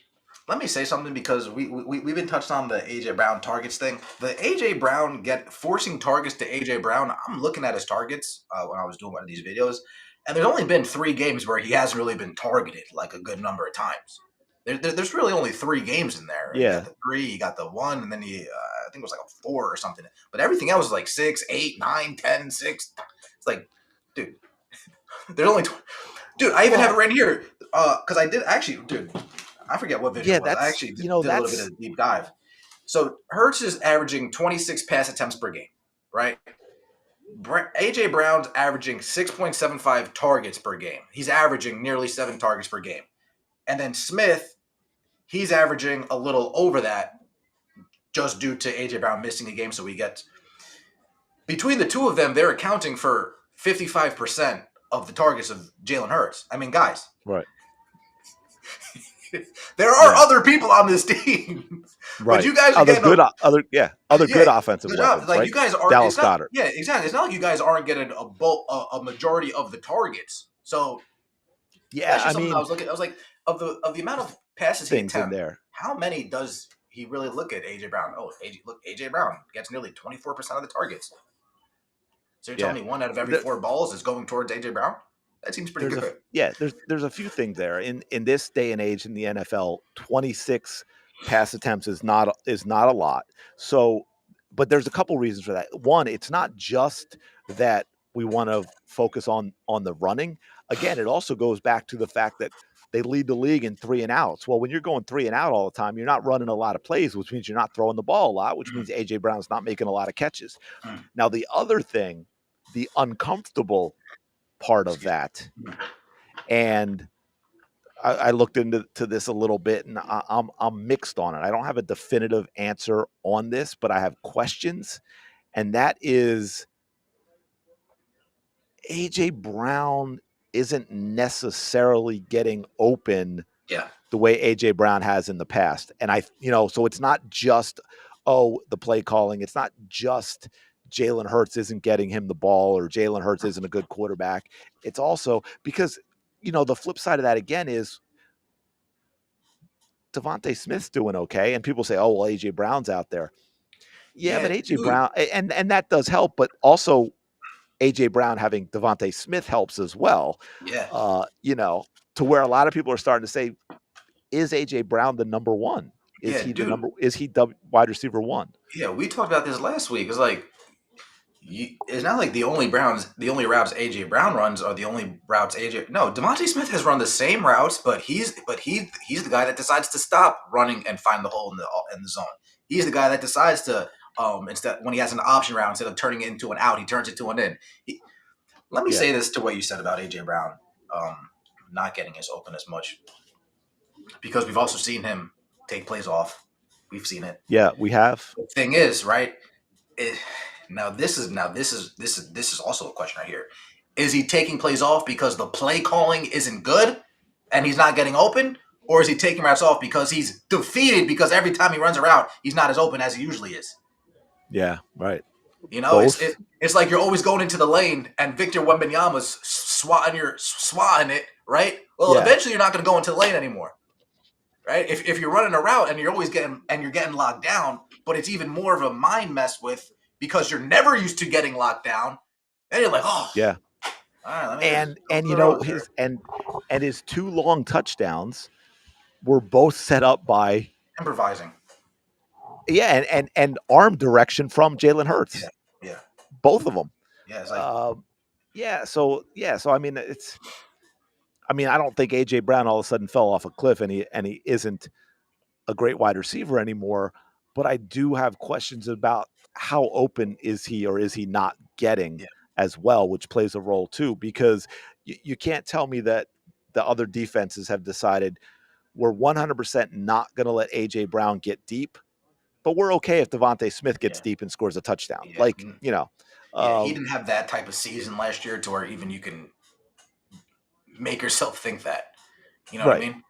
Yeah. Um, So, yeah, it's interesting. And again, like Devontae Smith isn't getting to the point of what you're saying with the numbers. It's not like his stats are monsters. Yes, you're talking about he's on pace for a career high, but that career high is still 1,200, which yeah, isn't. I mean, I'm not terrible, but they play 17 games. He's not going to catch 100 passes, right? Because again, it goes back to with the emphasis on the running game, even though it's been terrible, and all the three and outs.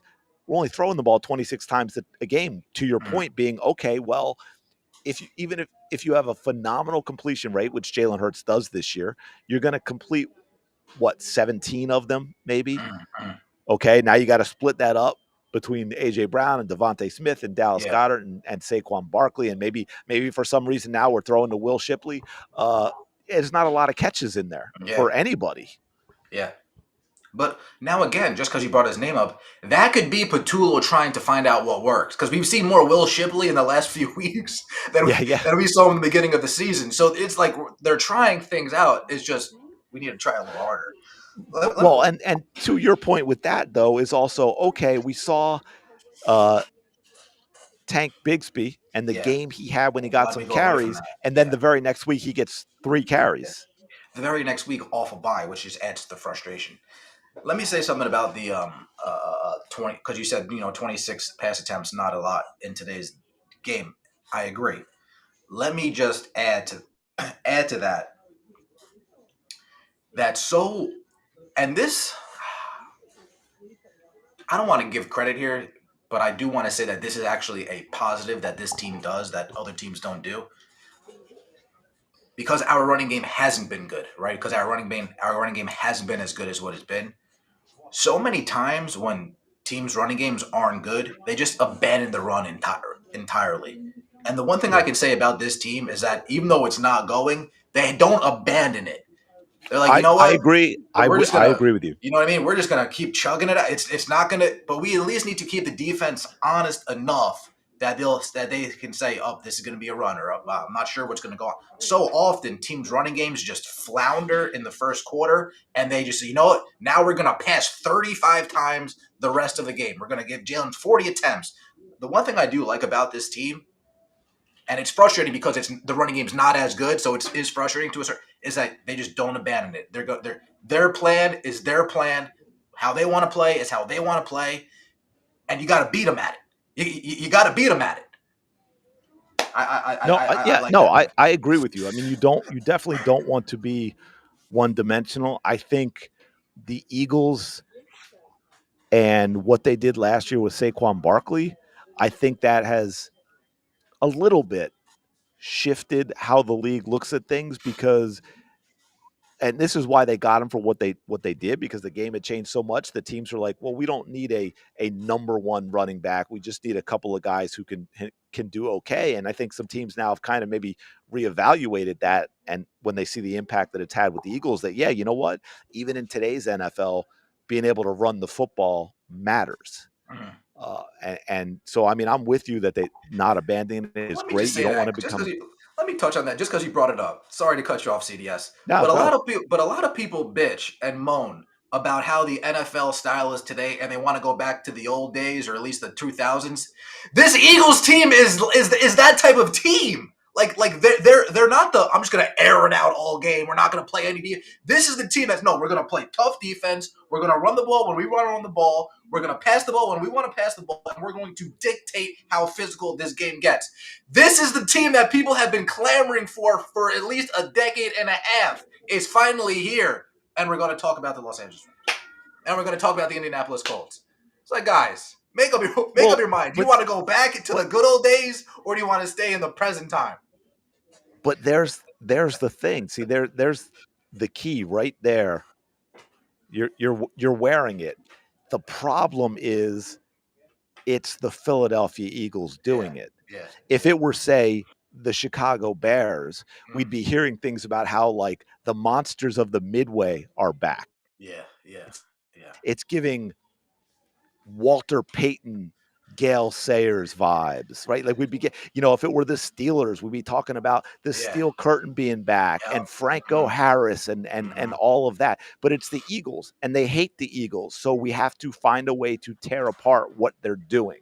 Yeah, it's I mean, come on, man. You know as well as I do. It was what 60 years ago now, and they still talk about throwing snowballs at Santa Claus. dude. All the people talking about it weren't alive when it happened, Yeah, but they still talk about it. am I wrong? Is this not the team that plays that brand of football? Like this is A hundred like, percent. come on, like A hundred oh, I'm percent. tired of teams passing 40 times a game. Like, where's the running? Well, it's right here. Yeah. The running game is right here. I'm tired of teams that all they want to do is get after the quarterback. They don't spend any time in the second. Well, what about us? We have a secondary. We worry about the passing game. We have a running game, a run stop. Like 3 yards in a cloud of dust, man. like what about man? It's that's what it You is. have to be It's right. the It's the Eagles, Eagles. man. It's the Eagles It's the because this is Eagles, man. it. This is it. Yep. If it were some of those classic franchises like I just mentioned, it would be being talked up everywhere about how they're a throwback team to a different Yeah. era when, with the running game and the defense and all of that. Which That's is all. so strange because maybe it's because I'm an Eagles fan, but I feel like the Eagles are they are one of those legendary franchises, are they not? Like they haven't built that up yet, dude. I This mean, team hasn't been in my entire lifetime. This team hasn't been irrelevant at all. In my entire lifetime, no, the that's Eagles true. have always been a playoff slash Super Bowl contender. But Always. they have had a lot of stretches of being irrelevant, unfortunately. But they've all. But I mean, to your point though, they've also been that franchise. I mean, people like to discount it because it happened so long ago. Although they'll count it for other teams. I mean, their first titles were, I think, in the 30s, Yeah, the Golden which is how. Jackets or the Yellow But Jackets. no, they were the Eagle. I mean, their titles as the Eagles. But and again, one of the most iconic that I like to bring up, I mean, is again, how about 1960, the only team to ever give Vince Lombardi a loss in the playoffs, beating the Green Bay Packers for the NFL championship. I mean, yeah, I mean, to your point, they've had way too many stretches of not being a winning team, but it is an iconic franchise that has been around Did almost as long as anyone, right? I Did you know mean, Lombardi coached New Jersey high school football? I don't think if I knew that, I I forgot literally, it. I literally just learned that the other day because I think you prompted that actually. I think you said something about Lombardi, and I was like, let me just do a little bit of homework on this guy. And yeah, he coached high school New Jersey football. It doesn't sound familiar. I mean, I've read so much about the guy. It might have been Yeah, something I yeah, saw and just didn't even think didn't even think of it. Or it was like one of those NJ.com updates I got on my phone. I think that's what it was, like a random NJ.com. Oh, Or right. Yeah, I see those from time to time. Yeah.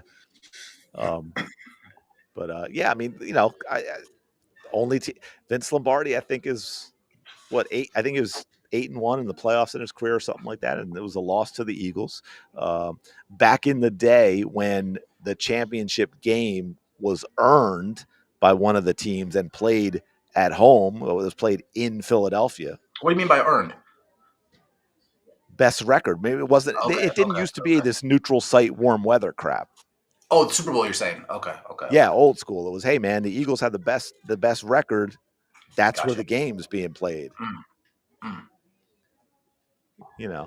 But that's also like I don't like I to that point. One of the thing I that irks me, especially because that game particularly isn't counted. I hate this. And it's everywhere. And I don't just hate it for the Eagles. I hate it in general. Is this franchise has won this many Super Bowls. I hate to break it to you guys, but that's not when the NFL, we don't do that in the other sports. That's not when the NFL started. They just changed the name of the championship game. That Mm, doesn't make all the other winners irrelevant. That'd be mm, like the NBA changing the name of the NBA championship this year to something else. And mm. then all we ever talk about going forward is how many of those titles were Yeah, won. yeah. No, that's a good point. I mean, You I know what guess I that's mean? one thing that Like, baseball has, that there's always been the World Series for the most part. yeah, well, yeah. Yeah. Well, and that's saying the NBA has just always been the NBA championship. Larry O'Brien trophy. Yeah, Yeah. and it's just so bizarre that because they changed the name of the title game to Super Bowl, that all anyone ever talks about in the media is the Super Bowls, as if there wasn't a whole lot of years where the NFL was around Yeah, dude, before they yeah, man. changed the name. Dude, I just can't wrap my head around the Eagles not being that franchise. I mean, it must Well, just they be. they had stretches. I mean, they're iconic for how long they've been around. Like they won titles in the I think the 30s, the 40s, But 1960. I'm just saying within the last 25 years. Like you're telling me since 2000, like this franchise hasn't earned that much. Like, Yeah, no, guys, come it on, has. man. Like we've been to Again, the it's Super Bowl with Philly. McNabb, we've been to the Super Bowl with Foles, we've been to the Super Bowl with Hurts twice now. Yeah, it's Guys, come well, on. I think one, it's Philly, but I think the problem in there is the McNabb era is we're this close really when you look at this Phil and the truth being you could go back to the late 80s early 90s as well in that stretch is none of it culminated with a title, Yeah, right? Like that's the problem because that's what I say you think about the 2000s so close to being what the Brady Patriots ultimately were, right? That McNabb in there in that short span, 4 NFC championship appearances, yet they only went to one Super Bowl and they didn't win it. They should have won it, but McNabb decided to party and get hungover and throw up on the field and slow down the offense when they were losing and run out the clock, but they didn't. It's like, who else is never talked about? The early 90s Bills. mm, They mm. went to 4 straight Super Bowls, Oh well, man, but they they didn't get win talked any about of for them, other reasons. Yeah, right? yeah, But they didn't win any yeah, of them. yeah, You know dude. what I mean? So I'm just saying like if they had won, well, even one, but I think more so 2. If they had won 2 Super Bowls with McNabb when they had that stretch, and then Yep, you throw in Nick Foles, and then right then I think they're. I mean, the media is the media. They're still going to hate on him, but I think they get talked about a little differently. dude. In the last 25 years, just 'cause I just pulled it up, there's only been 5 losing seasons. Yeah, it's wild, right? It's like, guys, And yet, but see, that's what I grew up with, CDS. That's why I yeah, can't. That's why I'm having trouble grasping that concept. You know what I'm saying? It's yeah, well, that's part of the problem with the newer fans in not understanding the bad stretches. Um, but yeah, I mean, look, you can even just go back to Nick Foles winning it, right? In the last mm, 8 years, we've been to 3 Super Bowls. yeah, But it's think about that now. From 2018, from that Super Bowl win, you have to go all the way back to 1980 to have even been to 2 Super Bowls. So one with McNabb, and then he had to go back to 1980 with Jaworski. Yeah, I mean, dude, it's even crazy. The 2 years for Chip Kelly, 10-6, 10-6. Yeah. His 2 full years, 10-6, 10-6. He comes in, starts rough 2015, and we insert Pat Shermer. We have 1 year of Peterson learning the ropes. Next year, he goes and wins the Super Bowl. And yet, It's crazy. right. Like even the down years are like followed up by some freaking classic But years. I can wrap that for you with this: 5 losing seasons in what? Would you say since 2000? 25. Yeah.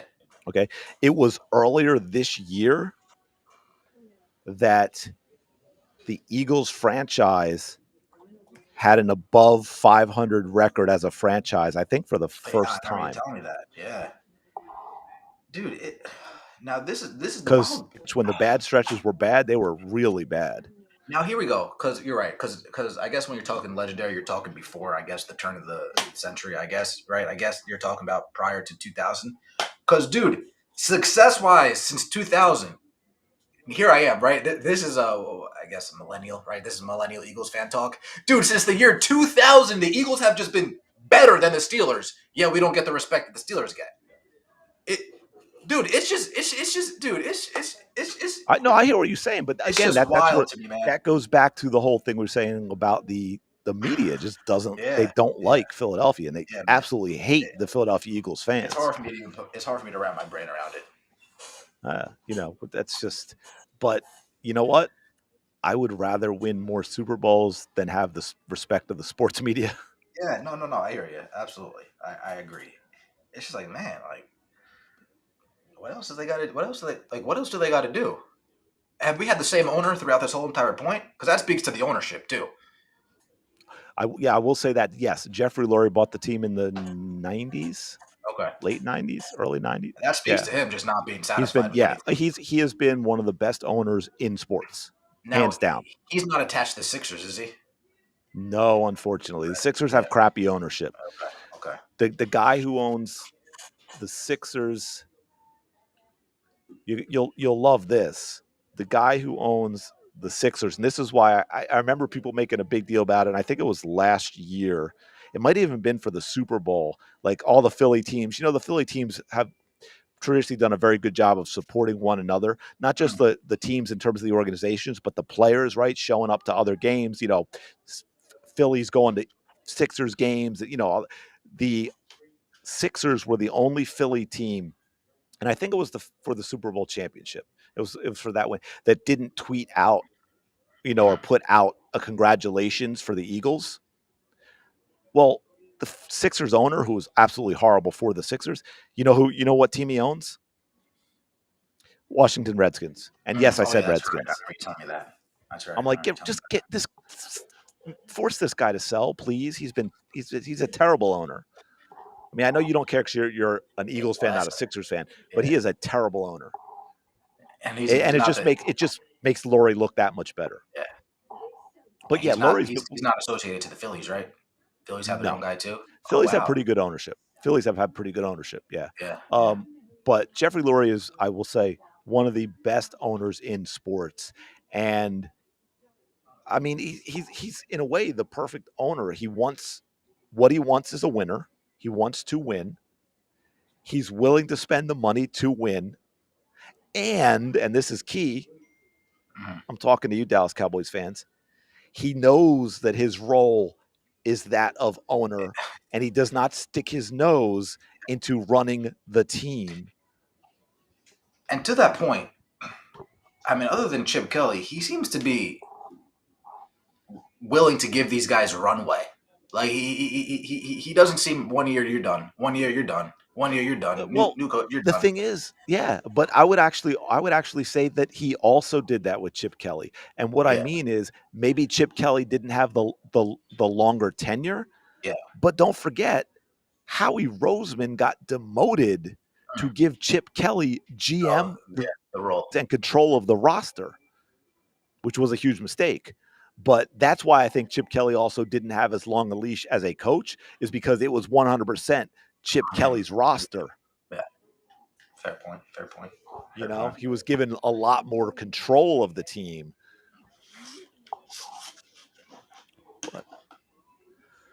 But damn, man, there was a point there around 30, 35 minutes in. I was like, yeah, this one's going to be kind of short. And now here we are at an hour and a half. I'm like, what? Dude, 13-13. They're about to go into overtime. Washington just missed a 56-yard field goal to win the game. Oh man, you know what? I still am not connected, ready, whatever, used to the overseas games where they're playing this early, man. Oh well, when we go on here, I put on Fubo because I got Fubo, so I'm always, if there's no London game, I'm gonna put on like the NFL countdown or whatever to see if anything breaks while we're talking. But when the London game's on or the overseas game's on, that's one of the first things that shows up. They're in Madrid right now. Yeah. No, dude, I wouldn't have known if I had not turned this on. Yeah. I wouldn't have known who's playing or where they're playing.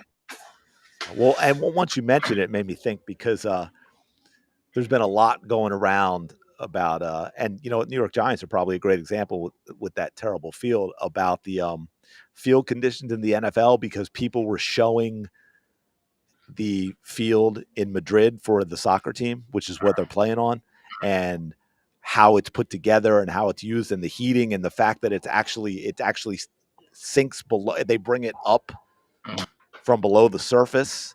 Like it's insane what the technology and the money spent to have that field. Just like I got to tell you, if I were involved with that Real Madrid, I would no way in hell let the NFL use that field. It's just too good. It's too much money spent to keep it that good. You know, I wouldn't let them play football. The amount of money that the NFL probably paid to use that field is probably ridiculous. That could be, that could be. But it's getting the NFL backlash because a lot of people are like, well, wait a minute, NFL, why don't you spend the money to have fields like that here? Get rid of the turf, get rid of crappy fields like the Giants have, and do all this stuff. Well, that's I guess that's 50-50, half on the owners and half on Goodell for not making sure that this is something that needs to get fixed, especially in the last 15 years. Yeah. Once all these new stadiums came in here, they kind of ditched actual grass and they've been fucking around with this turf bullshit. Yeah. And the turf is like, you're a soccer coach, so you've been on turf fields, I'm assuming, right? Oh yeah. The little pebbles and it's like the rubber. Well, that's the thing. It's because, and I just can tell you from that in coaching, it's because of weather, man. I mean that like at the high levels, I don't, but it's because of weather, and there are more and more. Now I will say this: I don't know what the Giants are like, but technology has improved that a lot too. Like the stuff that the pseudo synthetic grass played on now versus 40 years ago is, but yeah, and that's because of the weather. Like almost so many youth clubs, soccer, and I'm guessing football too, have not, it's not their full thing, but they have at least one or two multi-sport turf fields because of weather. You know what I mean? So many, especially, especially in New Jersey, right? You're trying to play from and I was going to say the winter and play November, but then, spring, think about the rain you get. Our spring seasons would start like the first weekend in March. Well, think of what the ground's actually like for March and April. I mean, that's 2/3 of the the spring season, man. But the NFL has the money to, be a little different than what we have to deal with. Yeah, well, I mean, to that point, but besides the point, but to that point, it's like you guys are telling me you're all concerned about player safety. Well, what about the easiest way to combat leg injuries? You upgrade the field so all these random ACLs aren't occurring nearly as frequent. I mean, again, it's chump change to these guys. That's probably the worst part of it all. It's like it's just chump change. Just I don't want to pocket watch, but like, dude, just throw out some money and get this problem fixed. It's not like you guys are getting pinched fixing your fields. Just fix your fucking fields. It's not hard. It's really not hard. Yeah, I mean, to keep a field like Real Madrid, there's a lot of ongoing money that goes into that. But like you said, I mean, it's the NFL. We're talking about, and I don't even know what the number is. I was going to say 10 or 11 billion revenue, but that's I think the NBA. Yeah, no, that seems low for the NFL. That's crazy. Yeah, that's the NBA number. Yeah. But anyway, man. I'm getting hungry. 23 billion. The NFL generated 23 billion Isn't that 23, insane? But 23 yeah, but billion. doesn't half of that go to the players? Holy shit. Right? Isn't That's there sad. revenue split 50-50 as well Yeah, as the yeah, NBA? yeah. There is a rev split there. Dude. Imagine comparing yourself to the NBA and NFL, asking for the same amount of rev split. Just imagine. Yeah. Don't You guys are out your damn mind. You guys are right. out your damn mind. Hold on, let me say this because I had this pulled up when we were talking about third down and Hurts and whatever.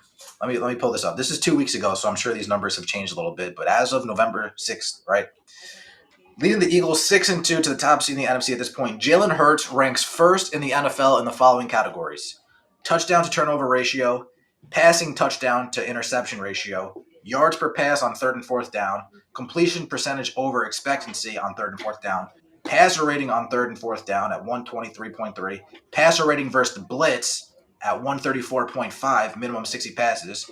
Hurts ranks second in the NFL in rushing touchdowns by a quarterback, third in offensive touchdowns, fourth in passer rating, and sixth in completion percentage.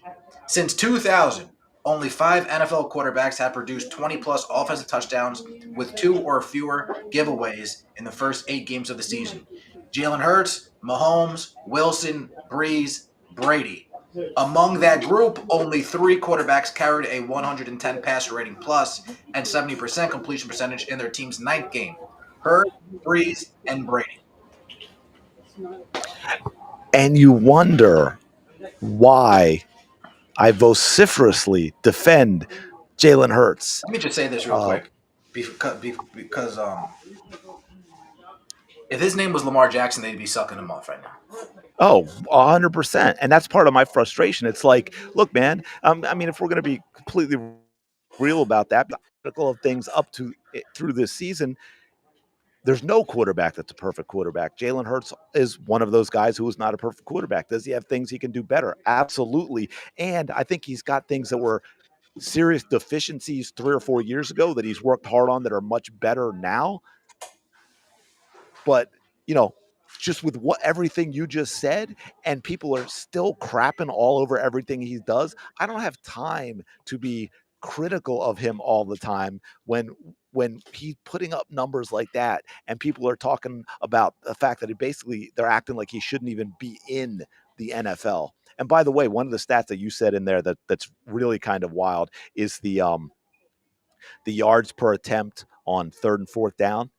Mm. Well, that kind of doesn't that contradict all the nonsense we heard about how he never throws the ball more than 2 yards downfield? Let me say this, since we're talking about contradictions, this is the biggest contradiction, and this is what I thought you were going to say. Oh, fuck. Did I scroll down from it enough? Here we go. Ready? On third and fourth down, completion percentage over Over expectancy. expected. You Yeah, know that, I that heard means that. he's That heard taking that. risks, guys. That means he's not as conservative as people think he is. Yeah, and he's completing passes that are Yeah, not expected to be exactly. completed. Yeah, it's like Yeah, wait, it's like maybe we gotta look. Maybe we gotta dive in these numbers a little bit more. right. Which goes back to again exposing very specifically what Diana Rossini said Yeah, her made up sources said, because she actually specifically said that one of the frustrations was not taking that risks. Jalen Hurts was afraid to fit the ball into tight windows. Well, completion percentage above expected is a Yeah, complete and total contradiction of he's afraid to fit the ball in tight windows. yeah. Now, what I will say to that is that, um, dude, I'm not a football coach. I'm not a OC. I didn't grow up in the football playbook and this, that, and third. I will say that sometimes your eyes lie to you. And listening to some of these stats, like, man, sometimes my eyes are lying to me. Because if my eyes are telling me, I mean, if my eyes are telling me, is he taking as many shots as he should be? And then the stats are telling me, no, he's taking shots. Trust me, he's taking shots. You know what I mean? Like, are we big? Yeah. Are we gambling as much as we should gamble? And then some of the stats or some of the analytics are saying, no, he's gambling just enough. Trust me. It's like sometimes you can't argue with that. This isn't Yeah. baseball where It's analytics is taking over. I mean, this is like can't really refute any of this. yeah. That's what I mean. That's what's really been kind of wild and kind of frustrating. And we talked about this briefly before about how the arguments all through at the beginning of the year when they didn't want to put Jalen Hurts in the elite category was stats, stats, stats. And of course, the Eagles fans are like, Super Bowl MVP, that's our stat. He wins. And they're like, oh, no, that's a team thing, blah, blah. And then we could spend an hour just listing stats like you just listed throughout the season for Jalen Hurts. And yet somehow these people who kept screaming stats want to ignore all the overwhelming evidence in the stats. Yeah. Yeah. Yeah. You know, it's crazy. It's absolutely crazy. And that's what's so frustrating. That's why I get adamant at times in my defense of Jalen Hurts, because if people would be just remotely honest in how they report on him in the sports media, we could have conversations about his weaknesses and things he needs to do better and things he has done better and all of that. But there simply isn't time to fit that in when it's a 27/7 job Yeah. to refute all the nonsense. Yeah. Yeah. To your point in there was because of that one that he threw a few games ago, he had that one big overthrow, right? Which again, we don't see him do very often, but if you're going to miss deep, that's how you want to miss. Yeah. And that became this huge thing in the media about how bad he is at a deep ball as a deep ball throw. And of course, sane people know that he's one of the best in the league. And then that became a thing. And of course, everyone's going and digging up all these ridiculous overthrows by guys like Josh Allen and Patrick Mahomes and all this. But for some reason, it's only a story when Jalen Hurts does it once every 5 months. Yeah. Yeah. It's no, he's got a nice deep ball. I mean, dude. I mean, I've been watching Drake May throws a nice ball too, and he might be somebody you got to keep an eye on. To be honest with you, yeah, he has very much impressed me.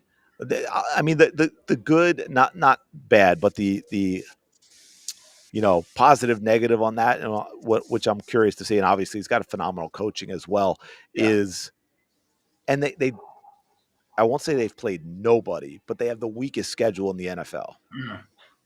So I've been very impressed by Drake May, but this idea that he's the MVP frontrunner when the Patriots have the easiest schedule in the NFL to this point is ridiculous. Now, I'm not taking away, again, Drake May, I think, has shown that he can be a top flight quarterback, but to say he's the MVP frontrunner with the easiest schedule in the NFL, yeah, I think now, again, there's a narrative trying to be pushed there.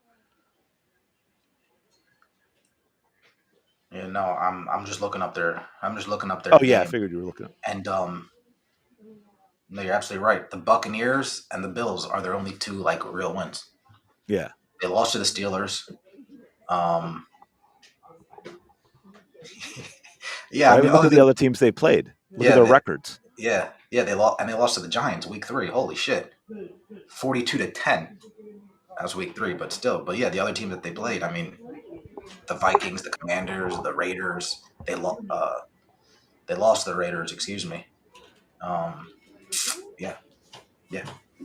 So, and again, I just want to make it clear, I'm not taking away from Drake. I think Drake May has a huge upside, but anointing him MVP right now, which some people are doing, I think is, a little bit too, premature, a little bit too far. Let's see how it goes. Now, I don't even know if they have a tough schedule the rest of the way. I don't think they really do. So then it'll be, well, let's see what happens in the playoffs. Yeah, they got the Bengals, the Giants game that I was talking about. That was a preseason. game. Yeah. Yeah, that's it. Just the Giants. That's it. But, Ravens week 16. Man. They got the Bills 15 and the Ravens 16. So we'll see how they do against them. Okay, yeah, that'll be interesting. Those will, I'm sure, have playoff implications. Yeah. Oh yeah. Yeah. For probably all 3 teams. Yeah. If the Patriots keep playing like this. Yeah. So, but all right, man. Well, appreciate you hanging out as always. Absolutely. Absolutely. Wrap this one up and watch some football. Hopefully stay awake long enough to watch the birds. Maybe take a nap beforehand. But yeah, all right, awesome. Appreciate